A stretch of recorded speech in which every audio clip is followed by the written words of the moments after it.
a nossa primeira palestra. Uma palestra essencial para entendermos o cenário político atual. Conflitos entre poderes. O desafio entre o equilíbrio institucional. Tendo em vista que o equilíbrio entre os poderes nunca esteve tão tensionado. Legislativo, executivo e judiciário parece que vivem um verdadeiro reality show. Fiquem mudando constantemente as regras. E nunca sabemos quem será o próximo protagonista e quem será o próximo eliminado, ou melhor, o próximo investigado. Chama ao palco Guta Pini, advogada, redatora da Brasil Paralelo, produtora e comentarista de conteúdo sobre política, economia e direito. Ex-procuradora autárquica do Departamento de Estradas e Rodagens de Rondônia.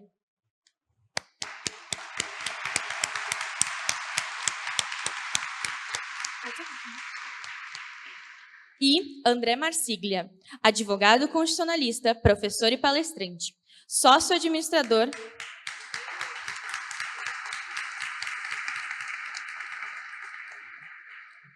e, para mediar o debate, convida ao palco o presidente do Conselho do Instituto Atlantos, Gustavo Fernandes.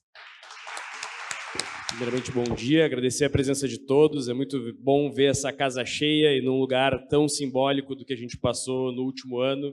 O Instituto Atlantos foi muito ativo nisso e eu devo um agradecimento muito especial a todos os coordenadores que eu faço na pessoa do Dada, pelo esforço em reconstruir empresas aqui no 4º Distrito, em fornecer alimentos a quem precisava e em estruturar um caderno de políticas públicas para que isso não se repita. Nós vamos ter um painel agora que é justamente simbólico da importância de ser ativo quando os problemas se apresentam. E hoje falar e defender uma normalidade, rumar uma normalidade institucional através da liberdade de expressão, através dos valores que nos são compartilhados, é fundamental. E eu agradeço aqui 2 guerreiros da liberdade de expressão, tanto a Guta quanto o André. Os 2 são advogados como eu e a gente sabe que para nós é ainda pior, né? Porque em alguma medida as armas de retaliação são mais amplas. Então, sem mais delongas, eu vou abrir com a Guta e aí depois a gente conversa um pouco, fala com o André e depois conversa um pouco entre nós. Por favor. Bom dia. Para mim é uma alegria estar aqui com vocês, uma verdadeira honra estar aqui na Conferência do Atlantos. Obrigada, Guilherme, pelo convite, na pessoa de quem cumprimento a todos do Instituto. Eu vinha para o Fórum da Liberdade e, quando fui comprar a passagem, me recordei que havia a Conferência do Atlantos. Então, eu já comprei a passagem para ficar na conferência e só depois eu recebi o convite para falar. Então, vocês podem imaginar a minha alegria, a honra de estar aqui. Quando eu conversei com a organização do evento, eles me passaram que eu teria alguns minutinhos, então eu preparei o material para apresentar. Eu vou ficar ali, pode ser? Como salvar o Ocidente. Vamos começar assim, então. Esse aí é o meu bolo de casamento. D de Denis, meu marido, e A de Augusta. Eu uso Guta, né? A gente vai continuar assim, mas é Augusta. Bom, eu não sei se vocês estão conseguindo ver o que tem na minha mão aí nesse bolo de casamento. Pois o governador acho que não está mais aí, né? Mas ele não se envolveu com política, né? Até os 50 anos e tal, mas ele estava empreendendo, ele estava gerando emprego. Eu estava ferrando os empresários, né? Eu estava advogando na Justiça do Trabalho e estudando para ser juíza do trabalho, inclusive, né? Então, é uma CLT aí na minha mão. Pois eu tinha isso aí decorado. E eu estava fazendo justiça social, né, pessoal? Era isso que eu estava fazendo, salvando os oprimidos. Então, eu trouxe isso aqui para vocês porque eu sou a prova viva de que o trabalho que o Instituto Atlantos faz, ele tem resultado. Há esperança. Não desistam.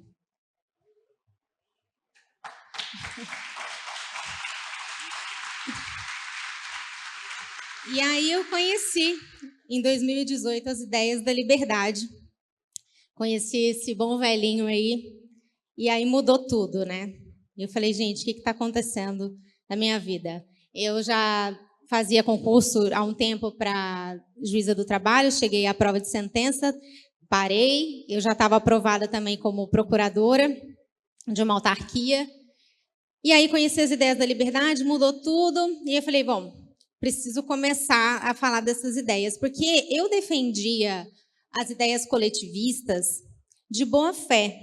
Eu nunca fui de esquerda, nunca fui socialista, mas eu acreditava realmente que o Estado seria o promotor do desenvolvimento e ia acabar com a pobreza. Eu achava que era o dever dele, mas eu não via como ele poderia fazer isso. Então, eu estava num limbo, né? É o Estado, mas ele não vai conseguir. Enfim, aí eu conheci as ideias da liberdade, mudei a rota, e aí um dos primeiros conteúdos que eu produzi foi esse aqui. Conhecem? Eu fiz uma série, então, chamada Desmascarando a CLT. Uma série em 4 episódios. Vocês imaginam, né? Todos os meus amigos, juízes do trabalho, procuradores do trabalho. E aí eu fiz essa série. E aí não conhecia o Marcel pessoalmente, só das redes sociais. E aí, na cara de pau, fiz o convite para ele encerrar a live comigo. E foi bem legal. A série está disponível no meu canal do YouTube. Bom, a gente fala muito de... Vamos entrar agora bem no tema, rapidamente. A gente fala bastante de democracia. Eu trouxe esse texto aqui. Vamos ver quem adivinha de quando é isso? Hoje em dia, costuma-se concentrar a atenção na democracia, julgando-a o principal valor que está sendo ameaçado. Isso, porém, não deixa de ser perigoso. De fato, essa ênfase desmedida no valor da democracia é responsável... Bom, é uma ilusão, uma crença ilusória de que enquanto a vontade da maioria for a fonte suprema do poder, este não poderá ser arbitrário. Alguém se recorda desse texto, de já ter lido antes esse texto? Hoje em dia... Então, esse texto está falando desse apego que a gente tem à democracia e que o fato do poder ser democrático, a origem dele ser democrática, ele nunca vai poder ser arbitrário. Nós temos, então, que defender a democracia. Hoje em dia, esse texto foi escrito em 1944. Atual, né? Esse tipo de crença ilusória na democracia, ele faz esse tipo de coisa aqui. Quem lembra dessa fala do Toffoli, dizendo que eles estão legitimados por 100 milhões de votos, porque os ministros do Supremo são escolhidos pelo presidente da República, aprovados pelo Senado, e todos eles foram democraticamente eleitos. Então, tá tudo bem. Percebem o problema da gente ficar nessa coisa de democracia, democracia? A continuidade daquela primeira frase é isso aqui, ó. Não é a fonte do poder, mas a limitação do poder que impede que este seja arbitrário. Alguém lembra de ter lido isso aqui em algum lugar? Agora lembraram, né? Esse livro, para mim, é fantástico e essa frase me marcou profundamente. Então, não é a fonte do poder, não importa se ele foi democraticamente eleito. O que vai fazer com que um poder não seja arbitrário é a sua limitação. Então, nós, liberais, libertários, conservadores, anarcocapitalistas, precisamos voltar às bases da limitação do poder político, do poder dos juízes. Nós precisamos voltar a falar disso também. E aí, eu trouxe alguns exemplos práticos, já que a ideia do painel é essa, para a gente recordar o que pode ser feito. A gente precisa ter clareza das nossas ideias, para que, então, o poder seja limitado. E a gente já começa aqui, ó. Já está tudo errado. Os nossos deputados... O legislativo ele é eleito, os deputados, não os senadores, pelo sistema proporcional. Todo mundo sabe aqui como funciona o sistema proporcional? Que é aquele sistema em que o voto do partido é o que mais importa, né? Nem sempre o deputado mais eleito daquele partido, o deputado mais votado vai ser eleito. Então, isso tem uma consequência gravíssima. Tá, olha aqui a consequência. Dos 513 deputados, apenas 25 deputados federais foram eleitos com votos próprios. E isso agora, na última eleição. Em 2018, foram 27. São 513 deputados, pessoal. Então, a gente já começa com uma crise de representatividade. Não é o cara que você votou que está lá. É o cara mais popular, o dono do partido que conseguiu angariar ali aqueles votos. Então, as pautas que a gente defende, elas não chegam lá no Congresso. Porque não são os nossos representantes que estão lá. Então, a gente já perde na largada. A gente precisa ter essa clareza. A gente precisa mudar isso. Alguém tem alguma ideia de como que a gente muda isso? Uma alternativa para quem chegar lá representar os nossos interesses, representar realmente o nosso voto? Voto distrital. Precisamos defender essa pauta. É prioritário. Gente, tem muita coisa no Brasil para a gente resolver, mas nós precisamos começar pela base. Se a gente não resolver isso aqui, esquece. Se os caras que estão lá não representam a nós, gente, vamos encarar a realidade. Em range aqui, né? Vamos encarar a realidade. Se não mexer aqui, esquece. Então, isso aqui tem que ser pauta número 1. Segunda pauta que nós temos que mexer. A questão do foro privilegiado. Qual que é o problema disso aqui? Do foro privilegiado? É porque os deputados e senadores não terão o duplo grau de jurisdição, eles vão ser julgados lá no STF, não sei o quê. Sim, o duplo grau tem que ser assegurado a todos e tal, mas essa não é a minha maior preocupação. Quem que julga os ministros do Supremo? Alguém sabe? O Senado Federal. Os senadores. E quem é que julga os senadores? O STF. Tem como funcionar? Não.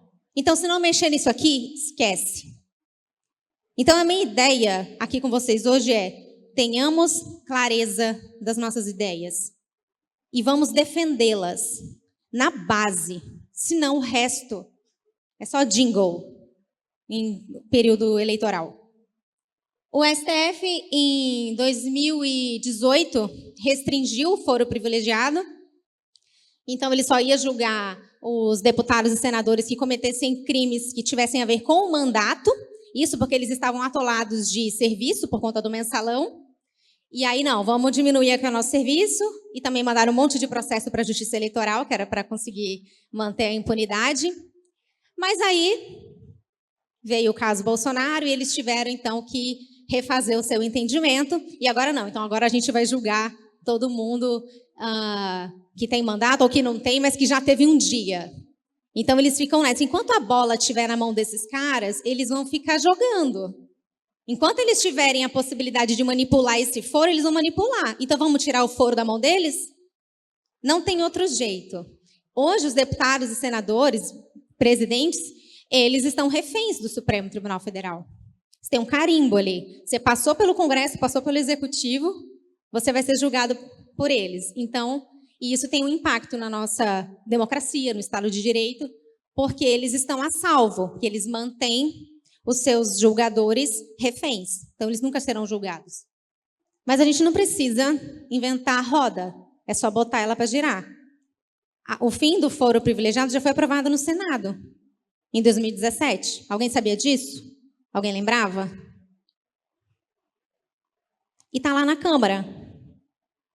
Porque isso é uma PEC. O foro privilegiado está previsto na Constituição Federal. Então, você tem que mudar a Constituição Federal, através de uma proposta de emenda constitucional. Foi aprovada no Senado, está parada na Câmara desde 2018. 2018. Então, assim, gente, tem muita bravata e tem pouca ação. Que a PEC está lá. Outra coisa que eu acho que também precisamos saber disso aqui. Quem que julga, então, os ministros do Supremo? O Senado Federal.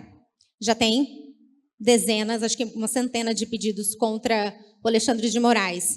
E onde é que estão esses pedidos? Na mesa de quem? Estava na mesa do Pacheco, agora do Davi Alcolumbre, porque, segundo o regimento interno do Senado, quem pauta é o presidente do Senado. E ele pauta quando ele quiser. Não tem prazo, não tem nada. E aí fica todo mundo, nossa, mas ele não vai pautar, e grava vídeo, e faz isso, e fala aquilo.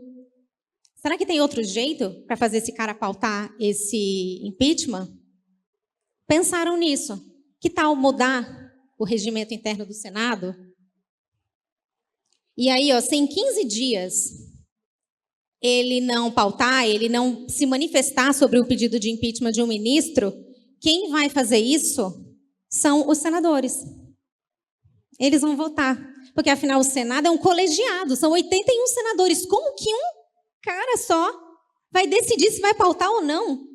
Um impeachment de um ministro é muito poder para uma pessoa só.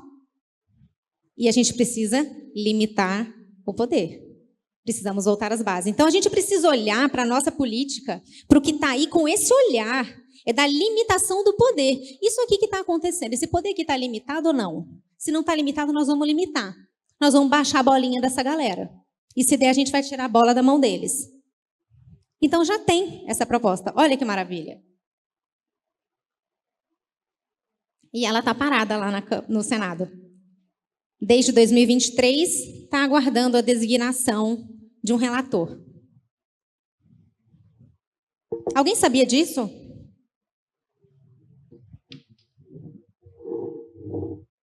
E aqui, um plus, a reforma do judiciário, que essa aqui é uma galera que a gente precisa baixar a bolinha para ontem. Existe uma PEC, que ela ainda não está protocolada. Essa PEC, ela estabelece mandatos para ministros do Supremo, tira a indicação de ministros pelo presidente da República. Os ministros serão juízes de carreira. Essa PEC exclui, extingue a Justiça do Trabalho. O TSE. É uma PEC muito completa. Ela precisa de 171 assinaturas, ela tem 105. Ela é de autoria do deputado federal Luiz Felipe de Orleans e Bragança.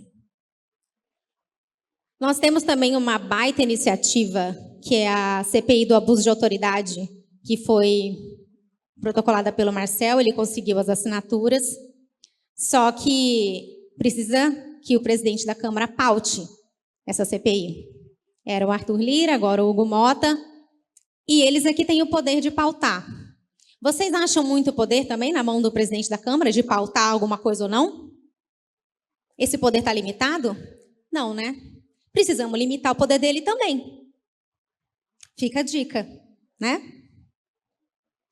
Bom, pessoal, eu não sei se vocês conhecem esse site aqui, Parlamentares em Exercício. Tem o QR Code para quem quiser. Nesse site aqui, vocês conseguem os telefones e e-mails de todos os deputados federais, todos os senadores. Vocês conseguem filtrar por estado, por partido político. Quem aqui nunca ligou num gabinete em Brasília? Nunca? Quem nunca ligou? Pois é. Quem nunca foi a Brasília também? Então, a gente não precisa ir até lá. Mas isso aqui funciona demais. Eu, nas minhas redes sociais, eu produzo conteúdo sobre política já há algum tempo. A minha galera, a gente vive ligando nos gabinetes. Vive ligando. E eu estou sempre... Já fui mais, né? Lá nos corredores de Brasília, fazendo entrevista e tal. E a gente escuta muito a repercussão disso lá. Então, eu deixei aqui essas iniciativas que já estão no Congresso, estão paradas. Vamos ligar lá? Vamos começar a fazer um mutirão para pautar esses negócios? Vocês podem contar comigo, nas próximas semanas a gente faz essa mobilização nas redes sociais. Se cada um falar para um amigo aqui, a gente coloca essas coisas para frente. A gente precisa limitar o poder. Vamos voltar às bases. E vocês podem contar comigo. Obrigada. Bom dia, agradeço o convite da Atlantos, é um prazer estar aqui com vocês, é um prazer estar em Porto Alegre, gosto muito daqui. Me sinto muito acolhido aqui e todos do Instituto têm sido muito gentis comigo. Eu vou até tirar o óculos, porque assim eu enxergo pior. Quando eu enxergo pior, eu falo melhor.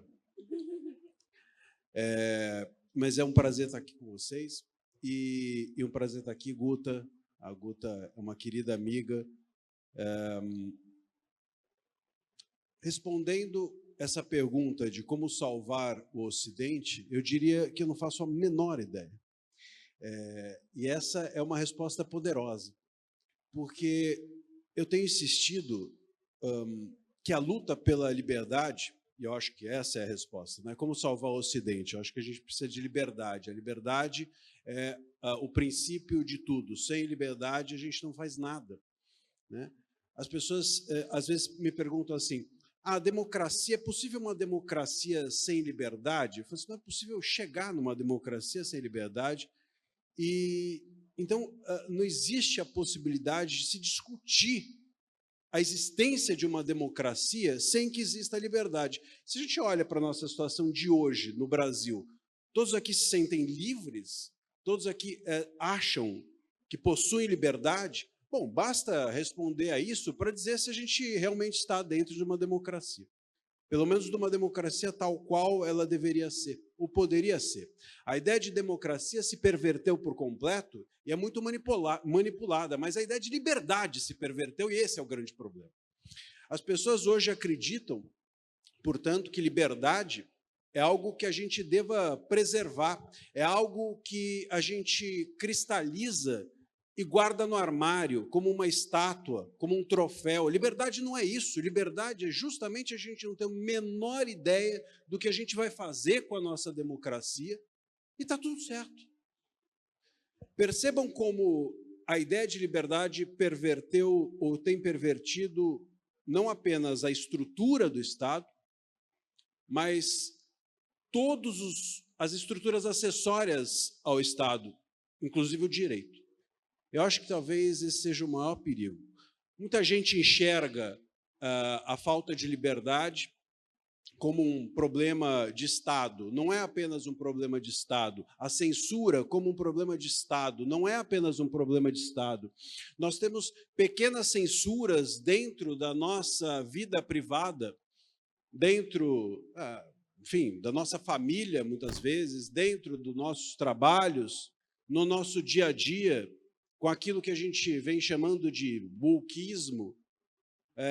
Bom, eu não posso falar porque se eu falar eu vou ofender, e se eu ofender eu não posso ter liberdade para isso. A gente, portanto, vai caminhando de tal maneira que a ideia de liberdade se perverte. A ideia de liberdade está associada necessariamente a você poder errar, a você não ter a resposta de como salvar o Ocidente, a você não saber exatamente onde você deve ou pode ou quer chegar com a sua liberdade. Se você tem uma resposta para onde você quer chegar com a sua liberdade, não é liberdade. Eu tenho dito muito isso. Muita gente fala, inclusive nos tribunais, o binômio liberdade e responsabilidade, não existe esse binômio. A liberdade precisa ser exercida com responsabilidade. Quando começa com esse papo, eu já... Porque é o seguinte, é claro que todo mundo precisa se responsabilizar pela liberdade, mas eu não posso falar de liberdade já pedindo desculpa. Olha, eu preciso falar de liberdade, mas a gente... Não é mas. Se falou... Percebam quem é defensor da liberdade, real ou não, a partir desse tipo de vocabulário. É interessante isso. Começa a falar de liberdade, já enfia um mas na primeira frase. A liberdade é importante, mas... Né? Aí já começa errado. Ou, a liberdade é muito importante, mas a responsabilidade, ou a responsabilidade da liberdade... A gente precisa entender que errar, que correr risco, é parte intrínseca da liberdade. É essencial da liberdade você poder errar. E nós queremos no Brasil, ou pervertemos a liberdade dentro do Brasil de tal maneira, do ponto de vista conceitual, que a gente passou a acreditar, e essa crença ingressou no direito, ingressou nos tribunais, ingressou nas estruturas de Estado, a ideia de que a liberdade não pode causar nenhum dano, que a liberdade não pode ofender, que a liberdade não pode ter nenhum risco. O perigo disso é gigantesco. E eu vou explicar na prática. Vamos lá. Se eu acho que a liberdade ela é um risco, que a liberdade não pode causar dano, não pode dar errado, eu não posso resolver isso com lei. Vou dar um exemplo prático. Se a gente tem uma lei, né? A gente tem um artigo do Código Penal que fala de homicídio, 121. O artigo que está lá e trata de homicídio, evita o homicídio. Quando você coloca na lei a punição ao homicídio, ele deixa de existir? Claro que não. Se deixasse de existir, inclusive, não precisava do artigo. Né? No momento seguinte que você colocasse na lei, se resolvesse o problema, não precisava mais da lei. Então, a lei não resolve A responsabilização não resolve, a lei não evita o risco, a lei pune o uso indevido. É só isso. Se nós entendemos que a liberdade não pode dar errado, que a liberdade é um grande risco e o seu dano tem que ser evitado e não responsabilizado, nós precisamos criar, então, um Estado policialesco para a liberdade, para o exercício da liberdade. Precisamos, assim como se coloca a polícia na rua para conter o homicídio, precisa se colocar a polícia nas redes para conter o risco do exercício da palavra. Precisa se colocar a polícia dentro do discurso político. Precisa se colocar a polícia dentro dos debates. E aí talvez até valha a pena arrancar-se a arma, o microfone, o celular das pessoas, se eu tenho um suposto indício de que ela vai falar alguma coisa que não deve. Você percebe onde a gente chega? Isso está dentro da estrutura do Estado, nós aceitamos isso hoje em dia como algo normal, nós passamos a estruturar isso dentro do direito, nós passamos a estruturar isso dentro da nossa jurisprudência, e isso vai corroendo todas as estruturas, inclusive econômicas, porque a ausência de liberdade de expressão ampla também ataca a liberdade econômica, também ataca a livre iniciativa. Eu, por exemplo, jamais imaginei isso, mas como eu falo de liberdade de expressão, eu tenho sido cada vez mais convidado para podcast de investimento. Eu não faço a menor ideia do que fazer com investimentos, né? Não sei, LCA, não sei nem o que é isso. Mas, por quê? Porque sacou-se o quanto que a ausência de liberdade de expressão influencia nos próprios negócios. Nos próprios negócios. Claro, um país que perverte o conceito de liberdade, ele perverte o conceito de todas as liberdades, de todas as suas liberdades. E aí, quando a gente for ver o que aconteceu, já aconteceu. Quando a gente vai ver, as pessoas que estão tirando a nossa liberdade estão dizendo que estão nos dando a liberdade. As pessoas que estão tirando a nossa democracia estão contando que estão nos dando a democracia. Mas é uma democracia de mentira. É uma liberdade de mentira, porque perverteu-se o conceito e nós aceitamos. Então, eu acho que o essencial, apenas para fazer essa introdução, eu deixo essa provocação, como salvar o Ocidente, eu não sei, ao não saber, eu estou dizendo a vocês que o que importa é justamente a liberdade da ausência de uma resposta concreta de como chegar lá. Ontem, no Fórum da Liberdade, eu falei isso, até citei a Odisseia, que é justamente um livro fantástico, porque ele conta a jornada, pouco importa, a jornada é para se chegar a algum lugar, mas a chegada é o que menos importa. A graça, a beleza, a fundação ali do Estado grego estava justamente no percurso, e a democracia é isso. A democracia é você não ter a resposta de onde é a chegada. A democracia é a construção do percurso. A liberdade para chegar ao percurso só é possível se você possuir liberdade de expressão. Nós não podemos perder esse direito, a liberdade de expressão e a ideia do que é a liberdade de expressão. A ideia de que a liberdade de expressão é tudo, menos o que estão nos dizendo, menos uma resposta concreta, sólida, perfeita, que a gente guarda na estante e olha e zela e não permite que ela seja jamais violada. Não. A liberdade é um instrumento de violação. E isso faz parte da liberdade, questionar a democracia, questionar o Estado, questionar governantes, questionar decisões. Tudo isso faz parte da liberdade, é disso que ela vive. Questionar a ciência, questionar, eu não vou dizer mais o que, senão saiu preso daquilo. Mas é importante, claro, que a gente entenda que por trás dessa ideia poderosa do questionamento está a essência da liberdade.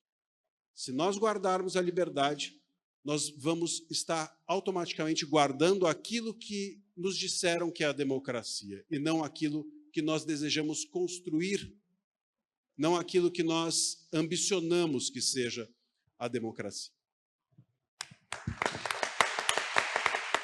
Eu vou tomar o privilégio de fazer uma primeira pergunta e aí depois a gente abre para perguntas do público. Vocês podem levantar a mão, a Maria Eduarda vai passar os microfones. Mas a primeira dúvida que eu teria, e colocar para a conversa dos dois um pouco, é se a democracia, e aí acho que tu abordou muito isso na tua última fala ontem, André, se ela precisa ser tutelada, se ela precisa ser salva em alguma medida, se esse não é justamente o discurso perigoso que sempre foi utilizado, né? E se nós, enquanto liberais, aqui eu faço um paralelo com a tua referência da Odisseia, eu vou usar a Ilíada, né? A Ilíada, além da Guerra de Troia, conta a história da morte de Heitor, que era o homem mais nobre de Troia. E Heitor morre cumprindo seu dever, vai à batalha sabendo que morrerá, né?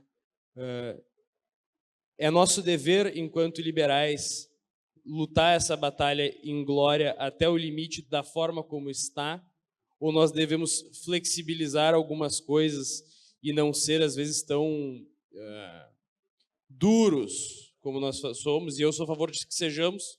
Acho que o Heitor era nobre porque eu fazia, né?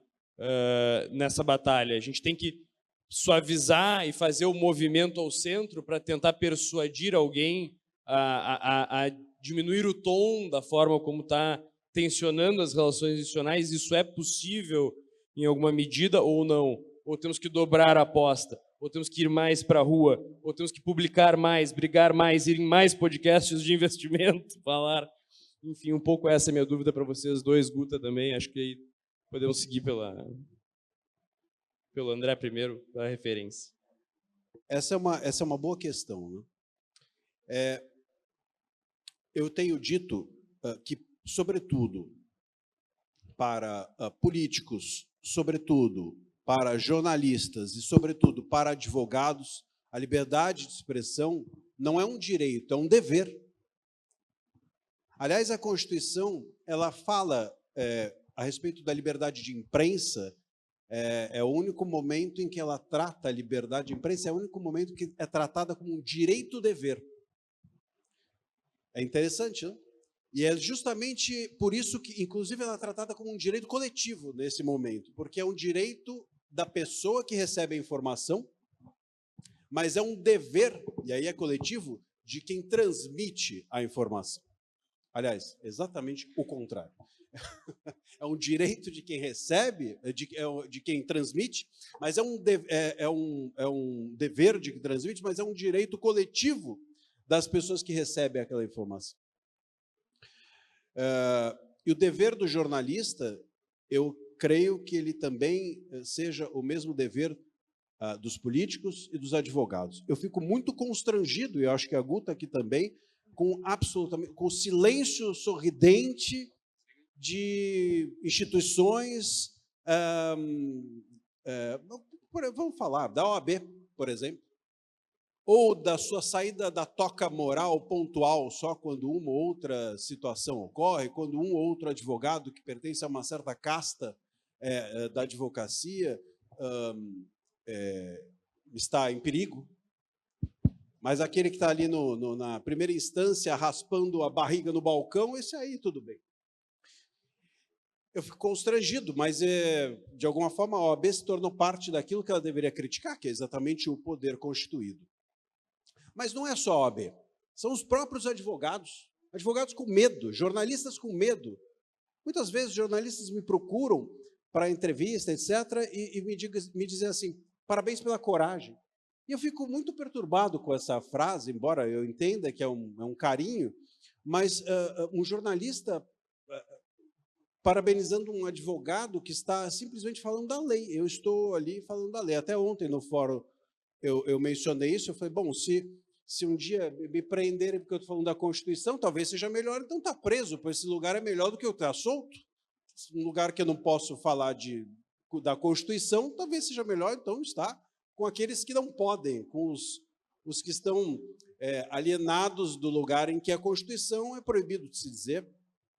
A Constituição, esse livro esquisito, que talvez a gente só encontre hoje em dia em sebos, né, poeirados ali num cantinho escondido. Então, eu creio que o dever de falar é um dever moral de jornalistas, de políticos e de advogados, que são pessoas que transmitem conhecimento, que falam em nome do texto que estrutura o Estado, que são as leis. Agora, é claro que esse dever implica consequências, implica sacrifícios. E eu acho que aí entra uma ideia básica de toda e qualquer responsabilidade que nós precisamos assumir. É quase infantil acreditar que você vai assumir responsabilidades e aquilo não vai ter algum sacrifício. Eu tenho diversos sacrifícios por conta do que eu digo, por conta do que eu falo. Isso faz parte. Isso faz parte. Outro dia, um jornalista me procurou, tinha um pequeno jornal, e me disse o seguinte: como é que eu faço para falar as coisas que você diz, ou para falar sobre liberdade, ou para falar do STF, e não ter nenhum problema? Eu falei, essa é uma pergunta boa, mas eu não tenho resposta, porque se eu tivesse, eu estaria usando. Não tem como você se blindar, e é infantil, é um sentimento infantil você querer assumir uma responsabilidade sem consequência. Tem consequência, mas é um dever mesmo, eu acredito que seja. E eu me privo de muitas coisas, inclusive pessoais, e cada vez que eu sinto que eu estou me privando de coisas pessoais, mais eu sinto que eu estou dentro de uma esfera de dever. Porque é isso, o dever é você acreditar naquilo que está fazendo, porque aquilo é maior do que você, porque aquilo é não apenas para você, não apenas para o seu benefício. O Zema estava falando muito bem falado, que por muito tempo esteve na iniciativa privada, até que despertou para a possibilidade que isso pudesse contagiar demais pessoas. E esse talvez seja o momento mais bonito da descoberta de um dever, não é? Que transcende até a individualidade, se expande e só pode se perfazer dentro da defesa do Estado, da defesa da lei, da defesa da Constituição e etc. Eu acho que essa é uma consciência importante que todos nós devemos em algum momento ter. Democracia. Qual que é a ideia? Para que tem esse negócio? Democracia. Quem que tem que estar no foco disso aí, então? Para que existe essa democracia? Para a gente, né? A vontade do povo, é para o povo, o governo do povo, não é essa a ideia? Como é que vocês se sentem quando vocês vão votar? Porque, de verdade, essa é uma pergunta bem honesta. Quero saber se acontece com vocês. Gente, eu vou votar, eu fico assim, gente, o que eu posso fazer? O que eu não posso hoje? Aí eu entro na internet para ver as regras. Será que eu posso ir com qualquer roupa? Gente, como que é? Como é que eu vou me comportar lá na... A gente vai com medo de votar. Gente, peraí, não era pra gente? Nós que deveríamos ser os donos do poder. Não é essa a ideia? Então, eu acho que o desafio da democracia é um desafio de mentalidade nossa, de entender que é pra gente isso aqui. A ideia do Estado moderno, que ele surge, que foi para limitar o poder do rei, para que ele usasse o poder limitado para nos proteger, para nos salvaguardar, para resguardar as nossas liberdades. Não foi para eles, não. Eles estão lá, é para a gente. Não é para que eles se sirvam do poder. O poder tem que nos servir. É a gente que paga essa conta. Então, é uma mudança de mentalidade. Começa por aí. Eu vi uma palestra do Salim Matar dizendo uma vez que ele estava, acho que numa instituição pública, não sei onde era exatamente, e aí uma pessoa falou para ele chamar a autoridade de Vossa Excelência. E aí ele falou assim, gente, mas Vossa Excelência é o pagador de impostos. Então é isso, Vossa Excelência é o pagador de impostos.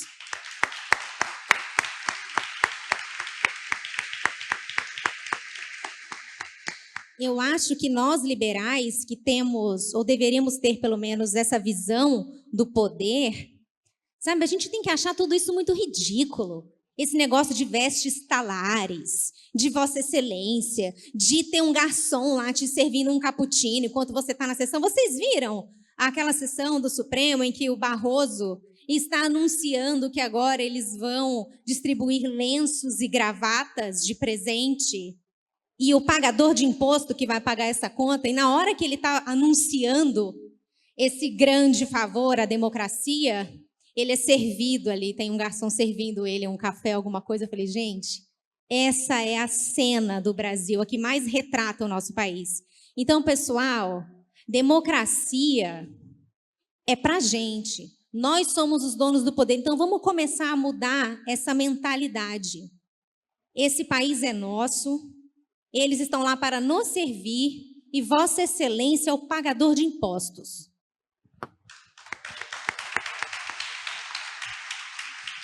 Eu concordo. Eu acho que a gente precisa entender que, sobretudo, o legislativo não existe apenas para fazer leis.